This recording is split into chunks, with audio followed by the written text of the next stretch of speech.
할렐루야. 우리 앞뒤좌우 인사하겠습니다. 오늘은요, 아이처럼 삽시다. 그렇게 인사할까요? 시작.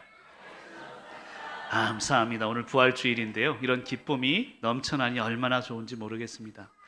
제가 5년차 지금 설교를 하고 있는데 제 설교를 듣고 이렇게 기뻐하는 모습을 본 적이 없어요. 우리 아이들 모습만 봐도 이렇게 화목할 수 있다는 것이 하나님이 주시는 생명의 능력입니다. 이미선 집사님 저 앞에서 이렇게 찬양을 하는데, 이미선 집사님 그 세례 받을 때 사진을 제가 봤어요. 아마 요 정도에 있었던 것 같은데, 임장로님, 우리 강승희 원사님 딱 안아서, 아기를 안아서 세례를 받는 그 사진이 지금도 기억이 납니다. 그 아기가 자라서 아기를 낳네요. 여러분, 그리고 그것이 우리의 영생의 의미입니다. 생명이 생명을 이어가는 것이 하나님이 우리 이 땅을 살아가는 영생의 의미를 믿으시길 바랍니다. 우리는 우리의 삶은 언젠가 끝이 나게 돼 있습니다. 하지만 그 생명을 이어가게 되는 것, 그렇게 살아가는 것이 진정한 부활의 능력을 믿고, 오늘도 어른이지만 어린아이처럼 살아가는 저와 여러분들 되시길 간절히 축원합니다. 큰일 났네요. 지금 설교를 마무리해야 될 시간인데 지금 설교를 시작하라 하니 어떡합니까? 그래도 오늘 말씀해 주시는 은혜, 짧지만 강한 음성을 듣는 저와 여러분이 되시기를 간절히 축원합니다. 여러분, 주님께서 부활하셨습니다. 진실로 부활하셨습니다. 아멘이시죠? 진실로 부활하셨습니다. 여러분, 부활은요, 죽음을 이기는 능력이라고 할 수 있습니다. 죽음을 이기는 능력, 현재형을 쓰고 있는데요, 사실은 현재 이긴 능력이 아니라 과거에 이미 이긴 능력이 바로 부활의 능력임을 의미합니다. 여러분, 이렇게 설명할까요? 예수님은 십자가에 달리셔서 죽음을 이기신 게 아닙니다. 죽음을 이미 이기시고 십자가에 달리셨음을 믿으시기를 간절히 축원합니다. 잘 이해가 되지 않으시죠? 여러분, 교회에 있다 보면 전화를 많이 받을 때가 많습니다. 지난 주간에 어느 분이 전화가 오셨어요. 나이가 지극히 드신 분인데 그런 얘기를 하시더라고요. 혹시 그 극동방송 한평생 목사님이냐고, 그리고 고린도전서에 만나 매일 설교하시는 목사님이냐고, 그래서 맞다고 그랬어요. 그랬더니 본인이 그 설교 들으면 신앙생활 잘하고 계시대요. 그래서 어느 교회 다니세요? 했더니 교회는 안 나간대요. 그래서 그 설교 들으면 신앙생활 하고 있다, 그런 얘기를 하시면서 한 40분 동안을 이런저런 얘기를 막 하시더라고요. 그러다가 끝에 그런 얘기를 하세요. 그런데 목사님, 부활이 있는 거요? 그러시더라고요. 그래서 제가 그런 설명을 드렸습니다. 어르신, 제가 연세가 어떻게 될지 모르지만 여러분, 지금까지 살아오면서 설명할 수 없는 일들이 많으셨죠? 그랬더니 맞대요. 그래서 제가 옳거니 하고 이렇게 설명드렸습니다. 어르신, 부활은 없는 것이 아니라 설명할 수 없는 것일 뿐입니다. 이런 부활의 능력은 거기에 있습니다. 설명할 수 없는데 그것을 설명하려고 하니 이해가 되지 않는 것이죠. 여러분, 우리의 인생을 돌아보세요. 설명할 수 없는 일이 얼마나 많습니까? 그런데 그것은 인정하면서도 부활을 인정하지 못하면 그것은 진정한 신앙이 아니라는 것입니다. 여러분, 죽음하면 차갑죠. 이미지가 그렇죠. 그리고 생명하면 따뜻합니다. 우리 아이들 모습이 얼마나 따뜻합니까? 그럼 예전에 제가 설명드린 적이 있는데, 암이 걸리지 않는 우리 몸에 딱 한 가지 부분이 있다고 합니다. 그럼 기억하세요? 어디죠? 심장. 근데 왜 안 걸린다고 얘기했죠? 그것까지 기억하면 제가 가끔은 잊어버리셔야 제가 설교도 하는데, 여러분, 왜 심장이 암이 걸리지 않냐 하면요, 심장병은 있지만 심장암은 없습니다. 첫 번째는 따뜻하기 때문이래요. 심장은 늘 따뜻합니다. 그리고 두 번째는 늘 움직이기 때문이라고 합니다. 여러분, 부활신앙은 따뜻한 신앙입니다. 부활신앙은 움직이는 신앙입니다. 내가 살아가는 가정 속에서, 직장과 그리고 내 삶의 상황 속에서 늘 따뜻하게 움직일 수 있다면 그것이 부활신앙의 능력인 줄 믿습니다. 우리 고난주간을 은혜로 잘 보냈습니다. 고난주간의 목표는 고난이 아니라 부활임을 알아야 합니다. 성도의 고난도 마찬가지입니다. 고난은 고난이 목적이 아니라 부활의 기쁨을 향한 고난이 되어야 합니다. 여러분, 고난주간을 보내면서 우리가 깨달아야 될 게 있어요.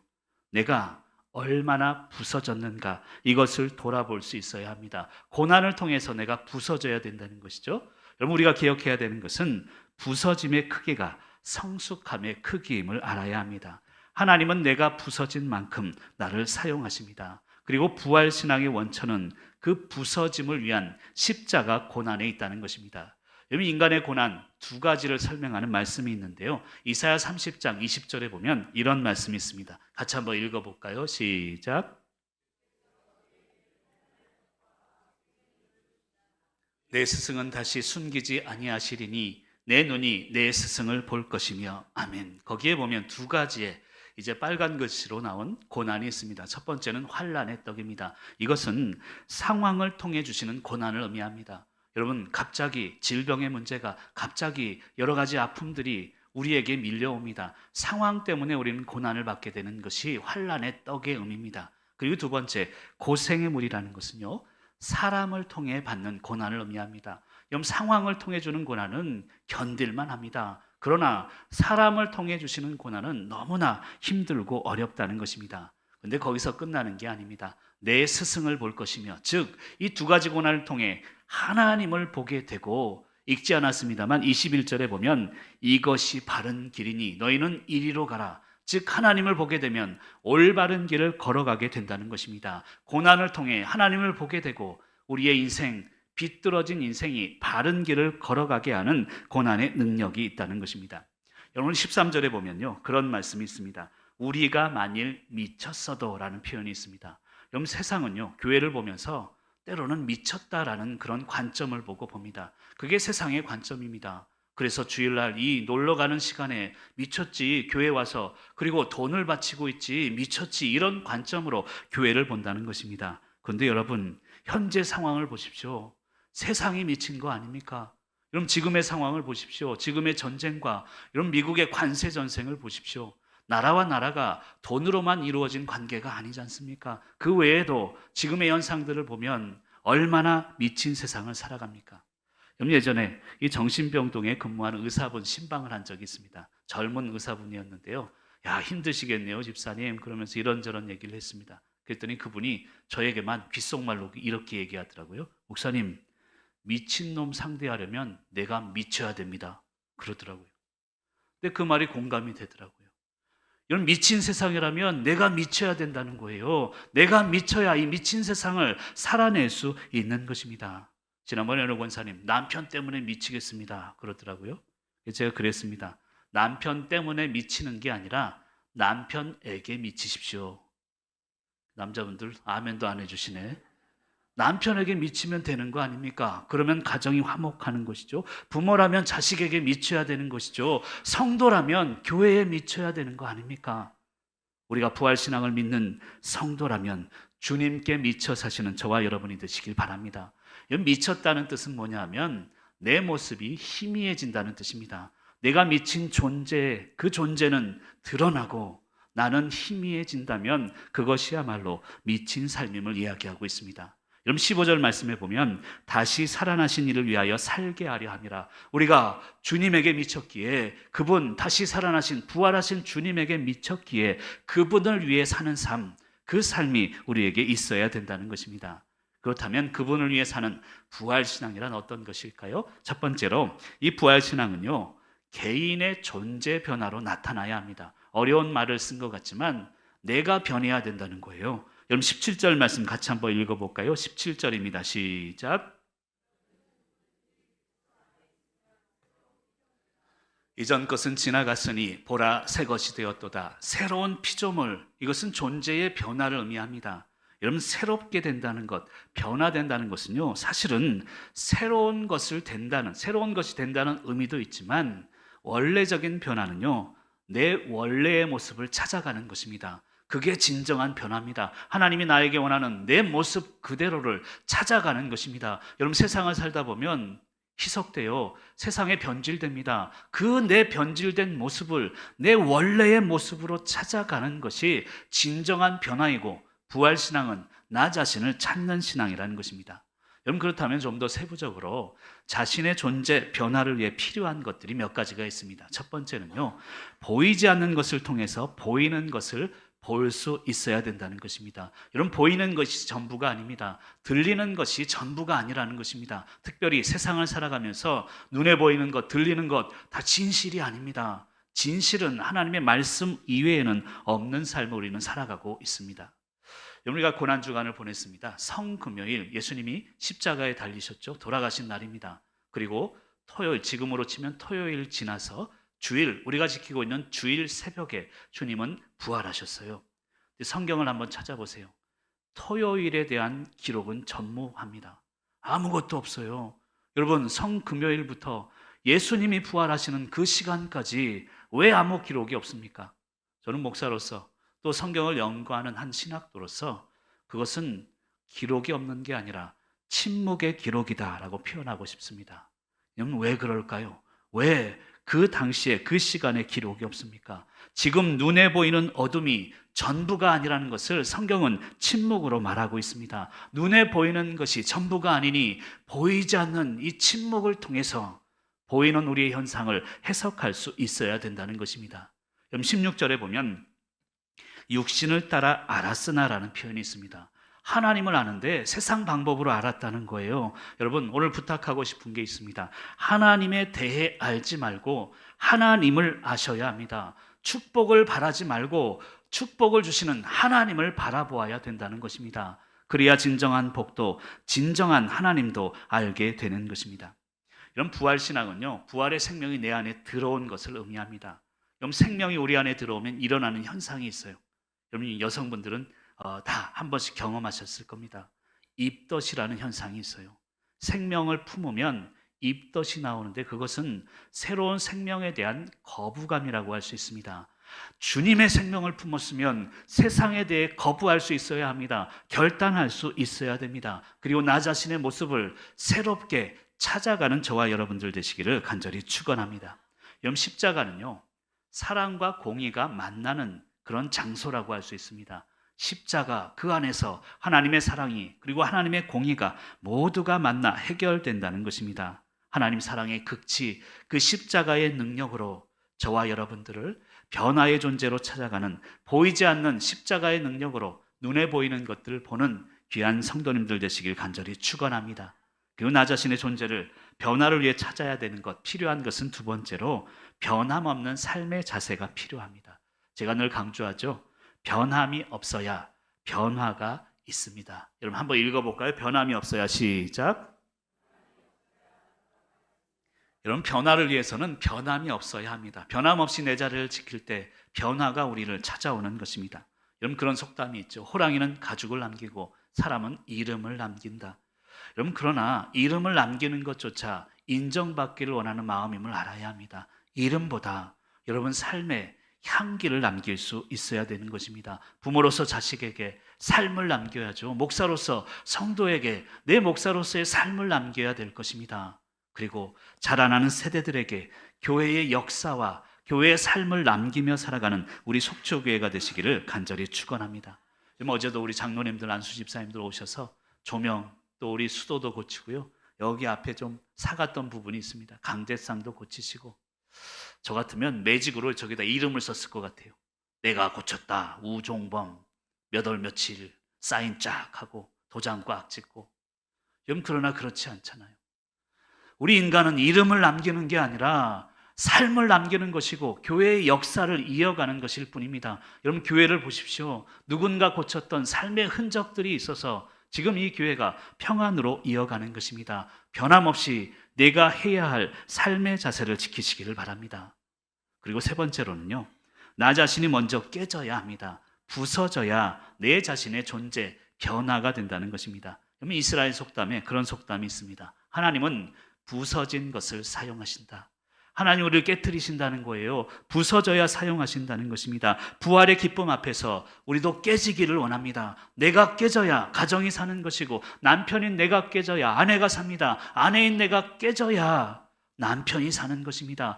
부모가 깨져야 자녀가 사는 것임을 믿으시길 바랍니다. 여러분, 저는 커피를 좋아합니다. 그런데 커피는요, 다른 것하고 달리 커피를 만든다 그렇게 하지 않더라고요. 커피를 내린다라는 표현을 하는데 그 표현이 저는 얼마나 좋은지 몰라요. 여러분, 인간의 삶도 내려야 합니다. 올리는 게 아닙니다. 인간의 삶 내려놓을 수 있어야 합니다. 그래야 커피처럼 향기 나는 그런 삶을 살아갈 수 있는 것입니다. 그런데 여러분, 커피 원두가 아무리 좋아도요, 로스팅을 잘해서 잘 볶아도요, 그 원두 그대로 물 부어봐야 커피 맛이 나지 않습니다. 그것을 잘 갈아야 되는 것이죠. 커피 원두가 깨져야 커피 맛이 나는 것입니다. 사랑하는 성도 여러분, 부활주의를 맞이하면서 내가 얼마나 깨졌는가를 돌아보시길 바랍니다. 네가 깨져야 돼 우리는 생각합니다. 하지만 그렇지 않습니다. 주님은 주님 자신을 깨트렸습니다. 부활 그리고 신앙으로 다시금 살아나셨습니다. 그 믿음으로 승리하시기를 간절히 축원합니다. 그리고 두 번째 부활신앙은 서로에게 화목하는 삶으로 나타나야 합니다. 개인에게는 변화로 나타나야 되지만 서로에게는 화목의 삶으로 나타나야 되는 것입니다. 우리 18절 말씀 같이 한번 읽어볼까요? 시작.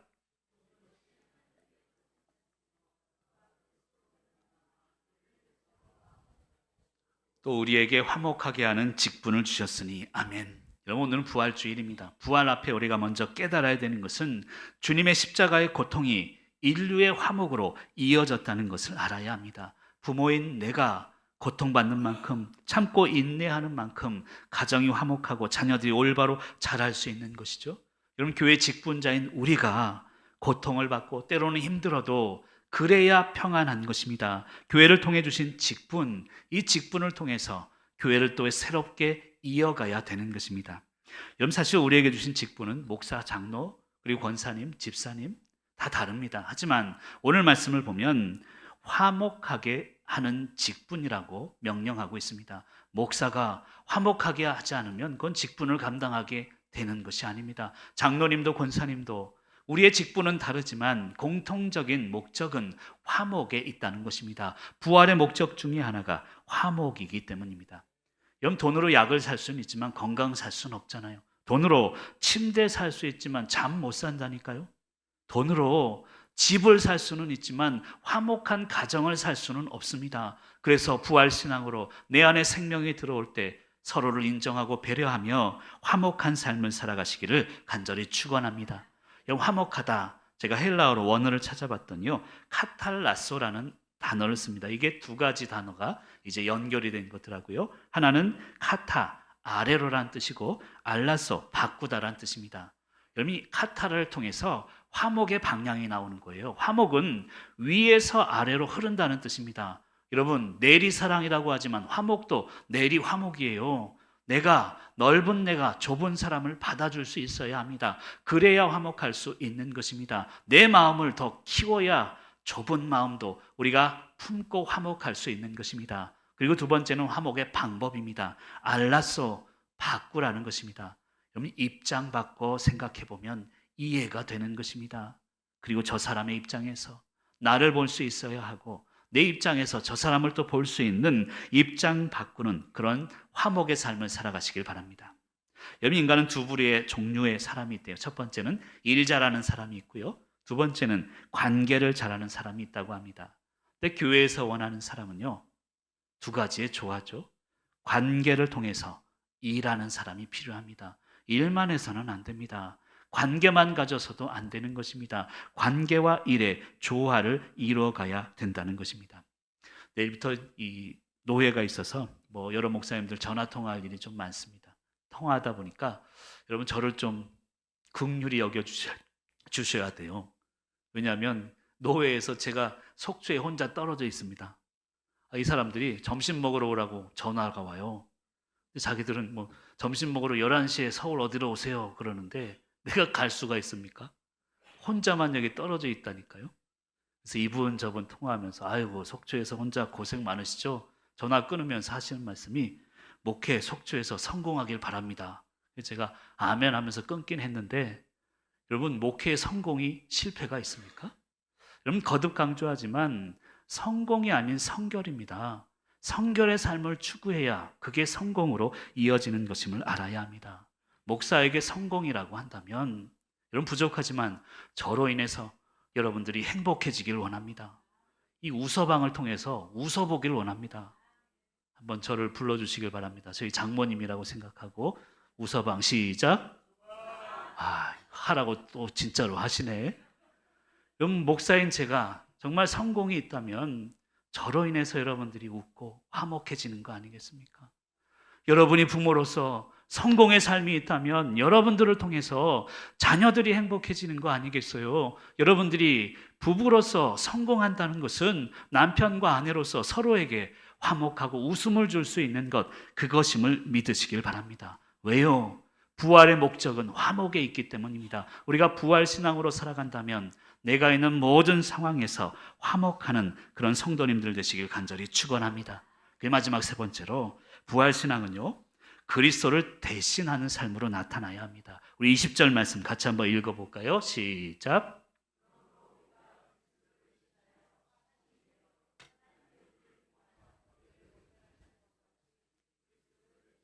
네.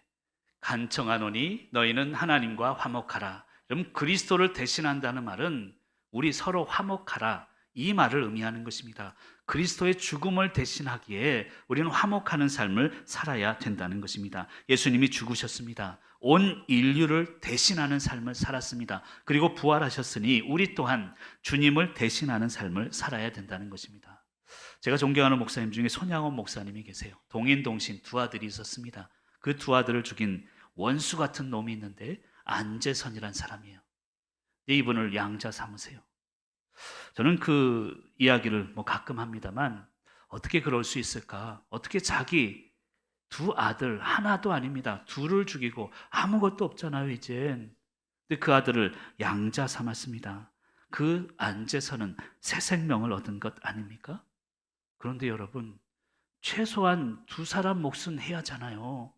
두 사람을 죽였으면 최소한 두 사람의 몫은 하고 가야 될 거 아닙니까? 근데 안재선 그분의 삶을 쭉 보니까요, 사람들의 기대가 많았던 것 같아요. 그리고 이 손양호 목사님도 이분이 목사님이 되길 원했습니다. 그래서 신학교에 입학을 했고 전도사로서 부산에서 사역을 시작합니다. 근데 문제는 죄책감에 시달리는 거예요. 나는 사람을 죽였는데 내가 어떻게 사역을 할 수 있을까?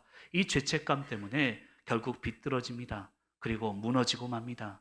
그리고 신학은 하지 못하고 자세히 보니까 제가 난 고향 제주도로 가셨더라고요. 제주도에서 고기 낚다가 나중에 암으로 서울 올라오셔서 돌아가셨습니다. 저는 이 삶을 보면서 이해가 되지 않아요. 하나님의 방법이 이해가 되지 않아요. 얼마나 좋습니까? 원수를 죽인 그 아들 목사로 삼아서 전국 방방곡곡 다니면서 간증하게 하시고 말씀을 전하게 하셨다면 얼마나 많은 생명이 복음의 능력으로 돌아올 것입니까? 그런데 왜 허무하게 그렇게 살다가 죽게 만들었습니까? 저는 이해가 되지 않아요. 근데 여러분, 그 안재선이란 분의 아들이 계시더라고요. 이름이 안경선이란 분입니다. 시간이 없어서 결론만 말씀드리면 그분 지금도요, 아프리카 부룬디에서 한센병, 즉 문둥병자들을 위한 선교사로 사역하고 계세요. 이 안경선 선교사님을 보낸 교회가, 파송한 교회가 애양원 교회입니다. 여러분, 거듭 강조합니다만 생명보다 귀한 게 사명이에요. 생명은 언젠가 끝나지만 사명은 누군가를 통해 이어지기 때문임을 믿으시길 바랍니다. 여러분, 오늘 부활주일인데요, 그렇게 한번 선포하고 싶어요. 예수님처럼 살지 마십시오. 아니 목사님, 예수님처럼 살아야지. 아니, 그 이야기를 하는 게 아니라 나답게 사세요. 나답게. 이 말의 의미를 분명히 깨달을 수 있어야 합니다. 이 안재선이란 분, 예수님처럼 살고 싶었을 거예요. 그러나 예수님 흉내내서는 살 수 없습니다. 나에게 주신 사명대로, 하나님이 나에게 원하는 계획대로, 하나님의 뜻대로 나답게 사는 것이 진정 예수님처럼 사는 것임을 믿으시길 바랍니다. 예수님처럼 사는 것, 나답게 사는 삶이고 주님께서 내게 주신 사명대로 사는 것을 이야기하는 것입니다. 사랑하는 성도 여러분, 조금 힘들다고 원망하고 눈물 흘리고 그러지 마세요. 지난 주간에도 어떤 분 전화가 와서 많이 울었다는 이야기를 들었습니다. 제가 안타까웠어요. 그분에게 그런 권면을 드렸습니다. 눈물은 상황 때문에 흘리는 거 아닙니다. 눈물은 사람 때문에 흘리는 게 아니라 하나님 때문에 흘리는 것입니다. 그런 진정한 눈물을 흘리시기를 간절히 축원합니다. 소중한 것은, 생명보다 소중한 것은 사명입니다. 생명은 언젠가 끝이 나지만 사명은 누군가를 통해 계속 이어지기 때문입니다. 여러분, 두고 보세요. 이 자리 누군가가 또 대신하겠죠. 그러나 나는 끝나도 이곳에 있는 사명은 절대 끝나지 않습니다. 그것을 믿고 승리하시기를 간절히 축원합니다. 세상은 운명대로 살지만요, 성도는 사명대로 살아야 합니다. 그 사명을 잊지 않는 부활주일이 되시길 바랍니다. 여러분, 강물에 죽은 물고기는요 떠내려가요. 그러나 살아있는 물고기는 거슬러 올라갑니다. 여러분, 세상에 죽어 세상에 휩쓸려 다니지 마세요. 떠내려가지 마십시오. 내게 질병이 왔다고, 내게 고난이 왔다고 휩쓸려 떠내려가서는 안 됩니다. 그 질병을 뛰어넘고 지금의 고난을 거슬러서 생명이 있다면 올라가는 삶을 회복하시기를 간절히 축원합니다. 이제 마무리하면서 부활을 위해 필요한 것은 죽음입니다. 여러분, 우리 신앙의 역설은요, 죽어야 살 수 있습니다. 나에 대해서는 죽고 내게 주신 사명에 대해서는 새롭게 살아가시는 귀한 부활주일 되시기를 간절히 축원합니다.